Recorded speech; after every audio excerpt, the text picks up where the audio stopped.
پاکستان کی سب سے بڑی یونیورسٹی جامعہ پنجاب کے طلبہ و طالبات نے فلسطین کے حق میں غزہ مارچ کا انعقاد کیا۔ فلسطینی پرچم اٹھائے امریکہ اور اسرائیل کی مذمت کرتے بڑی تعداد میں طلبہ نے اپنا احتجاج ریکارڈ کیا۔ جس طرح سے نبی کریم صلی اللہ علیہ وسلم کے حدیث کا مفہوم ہے کہ مسلمان جو ہے وہ جسد واحد کی طرح ہے، جس طرح سے جسم کے ایک حصے کو تکلیف پہنچی ہے تو پورا جسم لرز اٹھتا ہے۔ جیسا کہ ہم سب جانتے ہیں فلسطین میں ہمارے مسلمان بھائیوں پر مظالم کے پہاڑ توڑے جا رہے ہیں، انہی کے ساتھ اظہار یکجہتی کے لیے اسلامی جمعیت طلبہ پاکستان جامعہ پنجاب میں اس مظاہرے کا انعقاد کر رہی ہے۔ جامعہ پنجاب کے اسٹوڈنٹس بھی یہ پیغام دے رہے ہیں کہ ہم فلسطین کے مظلوم مسلمانوں کے ساتھ ہیں۔ غزہ مارچ سے سابق سینیٹر مشتاق احمد خان، سیف غزہ کمپین کی بانی حمیرہ طیبہ، معروف صحافی و تجزیہ کار سلمان غنی اور اسلامی جمعیت طلبہ پاکستان کے ناظم اعلیٰ حسن بلال ہاشمی نے خطاب کیا۔ مشتاق احمد خان نے طلبہ کی کاوشوں کو سراہتے ہوئے کہا کہ امریکہ سے لے کر ایشیا تک فلسطین کے حق میں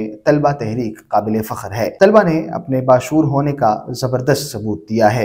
اسرائیل ہار چکا ہے، اس کی فوجی قوت ہار چکی ہے، اس کا انٹیلیجنس شکست کھا چکا ہے، اس کی حیوانیت شرمناک مظالم شکست کھا چکے ہیں، اس کے سرپرست امریکہ اور یورپ شکست کھا چکے ہیں، ان کی ناقابل شکست کا تصور تہس نہس ہو چکا ہے۔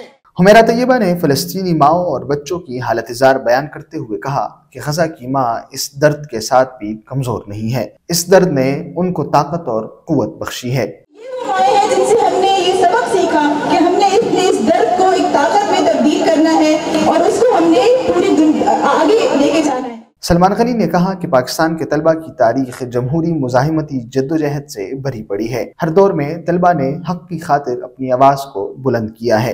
جو لوگ اقصی پر قبضہ کرنے آئے تھے، اقصی کی سرزمین ان کا قبرستان بنے گا۔